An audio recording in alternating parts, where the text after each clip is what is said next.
तर सगळ्यात आधी फ्रेंड्स तुम्ही ब्लाऊजचं फिटिंग आणि फिनिशिंग बघू शकता। तर या ब्लाऊजचं पूर्ण कटिंग जे आहे आपण आजच्या व्हिडिओमध्ये बघणार आहोत। 38 साईज हाय नेक ब्लाऊज पेपर कटिंग जे आहे एकदम स्टेप बाय स्टेप आणि सोप्या पद्धतीने मी तुम्हाला सांगणार आहे की याला शोल्डर आपण किती घ्यावा लागतं किंवा मुंडा किती घ्यावा लागतो। तर आता इथं आपण बघणार आहोत सगळ्यात आधी मेजरमेंट। तर 38 साईजसाठी हाय नेक ब्लाऊजसाठी आपल्याला कोणतं मेजरमेंट लागतं आणि किती लागतं तर ते सगळ्यात आधी बघणार आहोत। तर तुम्ही पीस घेतलेला आहे 80 सेंटीमीटरचा। जर तुम्हाला लॉंग स्लीव्ज हवे असतील तर तुम्ही 1 मीटर सुद्धा घेऊ शकता। तर या पीसामध्ये मला लॉंग स्लीव्ज जे आहेत ते बसलेले नाहीत। एक तर तुम्हाला जर लॉंग स्लीव्ज बसवायचे असतील तर तुम्ही 1 मीटर जो आहे पीस घेऊ शकता। अस्तर मी 1 मीटर घेतलेला आहे। आता आपण इथं बघणार आहोत आपली मेजरमेंट। तर आपण मेजरमेंट किती घेतलेला आहे जसे की इथं बघू शकता की छाती जी आहे 9.5 + 2 इंच आपण घेतलेली आहे। कमर 8.5 + 2 इंच घेतलेली आहे। पूर्ण उंची 14 + 1 इंच 15 घेतलेली आहे। हात उंची 10 + 1 इंच 11 घेतलेली आहे। हात रुंदी 5.5 घेतलेली आहे। त्यानंतर शोल्डर जे आहे आपण 8 घेतलेला आहे। मुंडा आपण 8 घेतलेला आहे। गळा रुंदी मी 2.5 घेतलेली आहे। पुढचा जो आपला गळा आहे तो मी 3.5 घेतलेला आहे आणि मागचा जो आपला गळा आहे तर तोही मी 3.5 वर घेतलेला आहे। तर हायनेक ब्लाऊज मध्ये आपल्याला ही 3 माप जी आहे तर ती अगदी व्यवस्थित आपल्याला ती टाकावी लागतात। कारण हायनेक ब्लाऊज म्हटल्यानंतर जो आपला पुढचा गळा आहे किंवा मागचा गळा आहे तर तो पॅक असतो। तर त्यामुळे आपल्याला ही जी माप आहे तर ती लक्षात ठेवायची आहेत। आता सगळ्यात आधी आपण इथं पूर्ण उंची टाकलेली आहे 15 इंच। जसं की तुम्ही इथं बघू शकता 14 + 1 इंच मी 15 घेतलेली आहे। जर तुमची हाईट जास्त असेल तर तुम्ही पूर्ण उंची जास्त सुद्धा टाकू शकता। जसं की 38 साईजला मी शोल्डर जे आहे घेतलेला आहे 8। तर तुम्ही तर लहान साईज बनवत असाल किंवा मोठी साईज बनवत असाल जर तुम्हाला शोल्डरचं माप माहिती नसेल बोटनेकचं कसं घ्यायचं तर ते तुम्ही अंगावरचं शोल्डर घ्यायचं आहे। इथून आपल्या ह्या स्लीव्ज पासून ते ह्या दुसऱ्या स्लीव्ज पर्यंत शोल्डरचं माप घ्यायचं आहे। ते किती येतंय त्याच्यातून आपण इथं हाफ करून आपलं जे शोल्डरचं माप आहे तर ते इथं बोटनेक ब्लाऊजला आपल्याला टाकायचं आहे। आता जसं की तुम्ही इथं बघू शकता शोल्डर मी 8 घेतलेला आहे। त्याच्यानंतर मुंडा सुद्धा मी 8 इंचावरती घेतला। आता आपण इथं टाकणार आहोत सगळ्यात आधी आपलं छातीचं माप जे आपलं 9.5 इंच आहे प्रॉपर। त्याच्यानंतर 2 इंच आपण एक्स्ट्रा इथं मार्जिनसाठी वाढवणार आहोत। जर तुम्हाला ब्लाऊजमध्ये आतमध्ये मार्जिन फुल हवं असेल तर तुम्ही 2 इंच हे वाढवायचं आहे। तर त्यामुळे तुमचं ब्लाऊजचं फिटिंग आहे तर ते सुद्धा छान येतं। तर आता हे बघा आपलं छातीचं जे माप आहे आपण टाकलेलं आहे। आता त्याच्यानंतर आपण कमर टाकणार आहोत। तर आपली कमर जी आहे 8.5 + 2 इंच तर 10.5 इंचावरती मी कमर मार्किंग केलेली आहे। तर आता छाती आणि कमर जी आहे आपण अशी क्रॉसमध्ये लाईन आखून घ्यायची। आता जसं की आपण प्रत्येक ब्लाऊजला बोटनेकला आपला जो मुंडा आहे तर तो 1.5 इंच आतमध्ये घेतो। तर हे बघा 1.5 इंच आपल्याला मुंडा जो आहे आतमध्ये घ्यायचा आहे। तर तुम्ही कोणतीही साईज तयार करत असाल तर ही टेक्निक जी आहे तुम्ही प्रत्येक ब्लाऊजला वापरायची आहे। म्हणजेच मुंडा जो आहे 1.5 इंच आतमध्ये घ्यायचा आहे। मग तुम्ही 32 साईज बनवत असाल किंवा 44 बनवत असाल किंवा 38 बनवत असाल पण तुम्ही 1.5 इंच जो आपला मुंडा आहे तर तो आतमध्ये असा प्रत्येक साईजला घ्यायचा आहे। तर तुमचं जे फ्रंट पार्टचं फिटिंग आहे तर ते छान बसतं। तिथून आपला फ्रंटचा जो मुंडा आहे आपण देणार आहोत इथं 1 इंचावरती। तर हे बघा फ्रंटचा जो मुंडा आहे आपला दिलेला आहे आपण 1 इंचावरती आणि आपला जो बॅकचा मुंडा आहे तर तो आपण देणार आहोत 1.5 इंचावरती। तर आता शेप सुद्धा बघू शकता की तुम्ही मी कशा पद्धतीने इथं देत आहे। जो आपला 1.5 इंच आपण आत मुंडा घेतला होता तर तिथून आपण असा फ्रंटचा जो मुंडा आहे मुंड्याचा शेप आहे तर तो द्यायचा आहे। आणि आपला पहिला जो आपण मुंडा इथं मार्किंग केला होता तर तो बॅकच्या साईडला आपला 1.5 इंच जे आपण घेतलं होतं मार्किंग तर त्याच्यावरून आपण हा असा मुंड्याचा जो शेप आहे तर तो द्यायचा आहे। तर तुम्ही एकदम व्यवस्थित हे बघा तर याच्यामुळेच तुमचं जे बॅक साईडचं आणि फ्रंट साईडचं जे फिटिंग आहे तर ते छान येतं। कुठेही तुम्हाला काकेत वगैरे फुगा येत नाही जर तुम्ही हे व्यवस्थित जर मार्किंग केलं तर आहे असं बघून। तर आता आपण घेणार आहोत आपली गळा रुंदी। तर गळा रुंदी मी इथं घेतलेली आहे 2.5 पण तुम्हाला जास्त पॅक नको असेल तर तुम्ही 2.25 सुद्धा घेऊ शकता। तर हायनेक म्हटलं तर आपला जे गळा आहे तर तो खूप वरती येतो ब्लाऊजला। आता त्यानंतर शोल्डर जे आहे आपण 1/2 इंच इथं डाऊन केलेला आहे। जसं की तुम्ही बघू शकता मी प्रत्येक ब्लाऊजला करत नाही बोटनेकच्या पण हे हायनेक ब्लाऊज आहे तर त्यामुळे आपल्याला हे शोल्डर जे आहे 1/2 इंच डाऊन करायचं आहे। तर ही जी ट्रिक आहे तर ती आपण कॉलरच्या ब्लाऊजला सुद्धा वापरतो। आता पुढचा जो गळा आहे तर तोही आपण देणार आहोत 3.5 इंचावरती।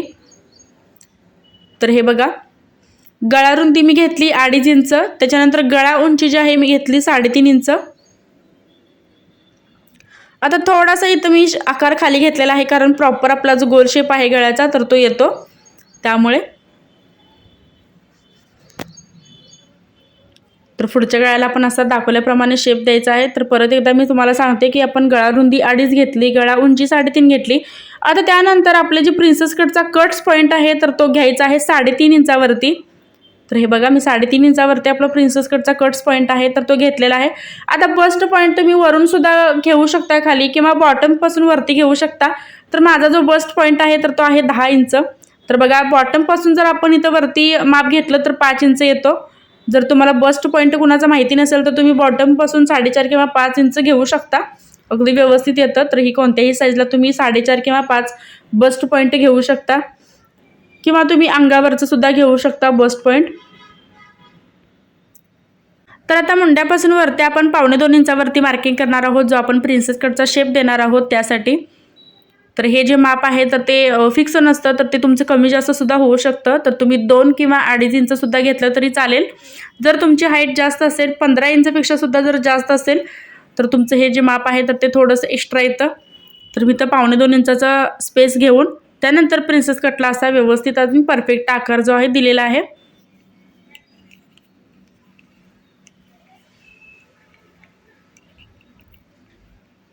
तर हे बघा आपलं अगदी व्यवस्थित इथं 1.25 इंचावरती आपण इथं जो शेप आहे आपल्या प्रिन्सेस कटचा तर तो दिलेला आहे। आता माझं छातीचं जे पोर्शन आहे तर ते थोडंसं हेवी आहे, तर त्यामुळे मी बॉटमला इथं 2.25 इंच घेणार आहे। तर तुम्ही नॉर्मली 1.5 इंच घेऊ शकता, जसं की मी प्रत्येक ब्लाऊजमध्ये तुम्हाला सांगते। पण हायनेक ब्लाऊजला बॅक आणि फ्रंट दोन्ही पार्ट जे आहेत पॅक असतात आणि पाठीमागे आपला पूर्ण पॅक असल्यामुळे ब्लाऊज जो आहे पुढच्या साईडला आपला चपटा होण्याची शक्यता असते। तर त्यामुळे आपल्याला पुढच्या साईडला जो आहे स्पेस ठेवावा लागतो। तर जसं मी प्रत्येक ब्लाऊजला 1.5 घेत असतो, तर या ब्लाऊजला मी 2.25 इंच दोन्ही साईडला इथं मार्किंग केलेलं आहे, जसं की तुम्ही इथं बघू शकता। तर तुम्ही हायनेक ब्लाऊज शिवत असाल आणि तुमचं जर छातीचं पोर्शन जास्त असेल तर मी जसं दोन्ही साईडला 2.25 इंच घेतलं तर त्या टाईप तुम्ही वाढवायचं आहे, तर अगदी व्यवस्थित बसते छाती, अजिबात चपटी वगैरे होत नाही। जसा शेप यावा लागतो प्रिन्सेस कटला तसा शेप जो आहे आपल्याला व्यवस्थित इथं दिसतो शिवल्यानंतर सुद्धा। आता आपलं हे जे मार्किंग आहे पूर्ण हायनेक ब्लाऊजचं पूर्ण झालेलं आहे, तर आता आपण हे करणार आहोत कटिंग।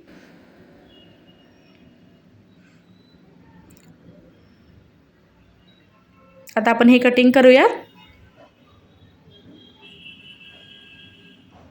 तर आता अर्धा इंच आपण जे शोल्डर डाऊन घेतलं होतं तर ते आपण इथं कटिंग करायचं आहे। त्याच्यानंतर आपला जो बॅकचा मुंडा आहे तर तो इथं सगळ्यात आधी इथं कटिंग करून घ्यायचा।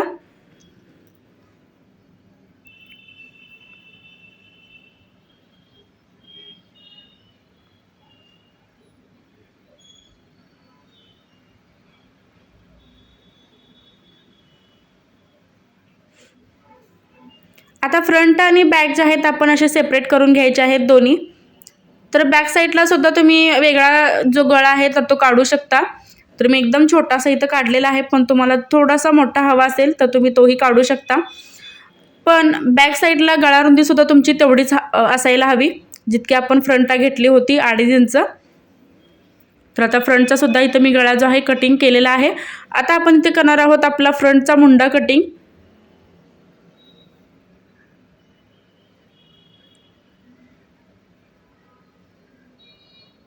आता त्यानंतर आपण हे प्रिन्सेस कट करणार आहोत। तर दाखवल्याप्रमाणे तुम्ही असे दोन्ही साईडचे टोक जे आहेत असे व्यवस्थित कटिंग करायचे आहेत। तर हे बघा इतका आपला जो स्पेस आहे येतो ब्लाऊजमध्ये आणि त्यामुळेच आपला जो शेप आहे फ्रंटला एकदम छान येतो।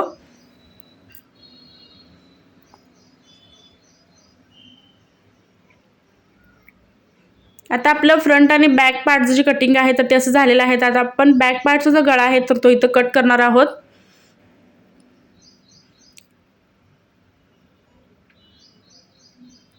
तर इथं 3.5 इंचावरती एक मी मार्किंग केलेलं आहे।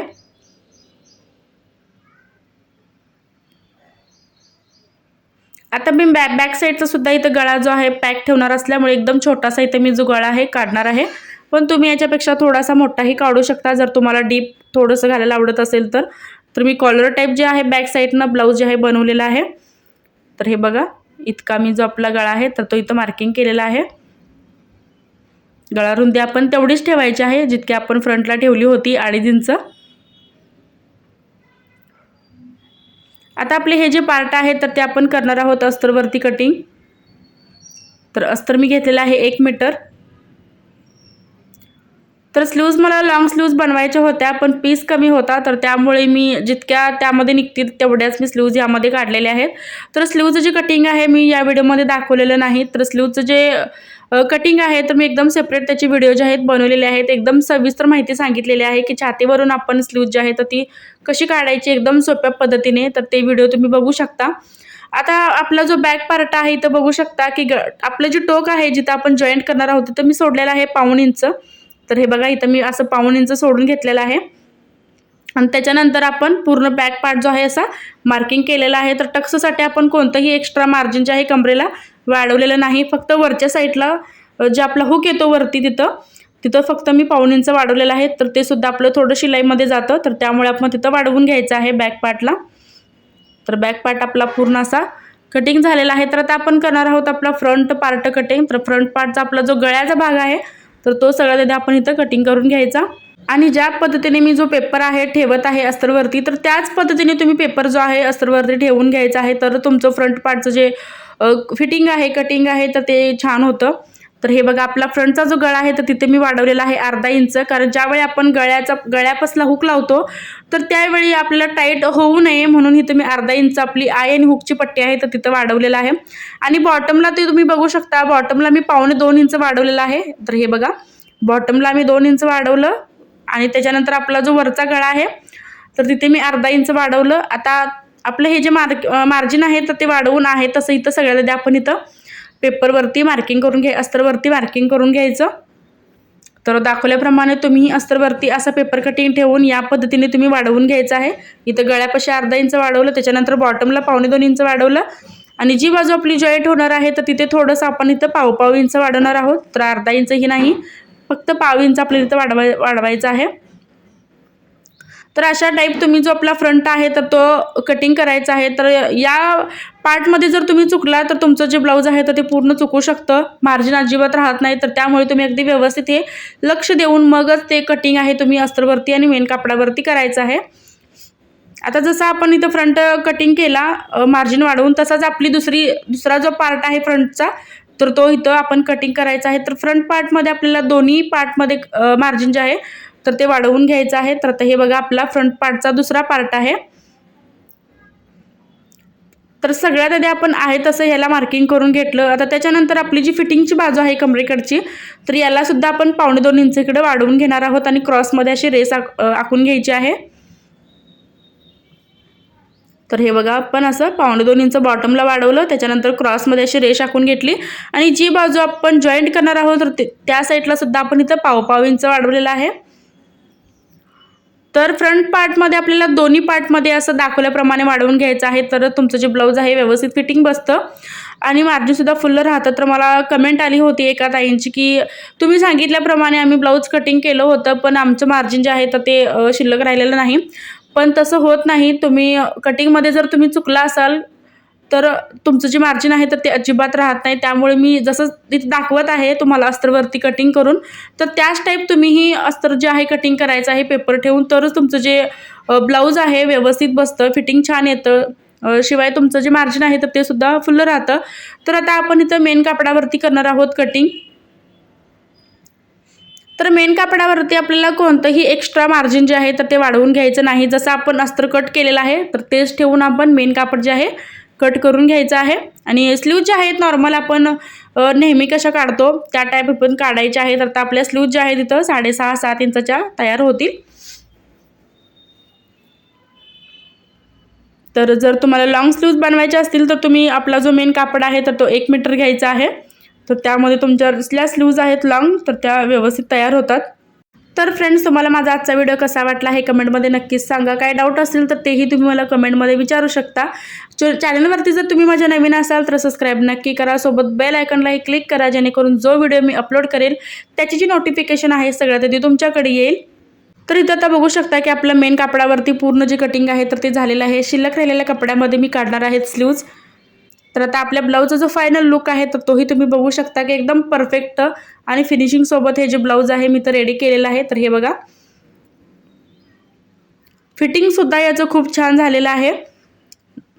आणि आतमध्ये जर तुम्ही मार्जिन म्हणत असाल तर मार्जिन सुद्धा आपलं या ब्लाऊजमध्ये फुल राहिलेलं आहे. तर आता हे बघा आपलं मार्जिन जे आहे तर ते सुद्धा अगदी फुल राहिलेलं आहे मार्जिन. तर तुम्ही अगदी इझिली 40-42 साईजला हे ब्लाऊज जे आहे वापरू शकता. तर आता याचा घातल्यानंतरचा सुद्धा तुम्ही लुक बघू शकता कसा दिसतो. आणि व्हिडिओ शेवटपर्यंत बघितल्याबद्दल धन्यवाद.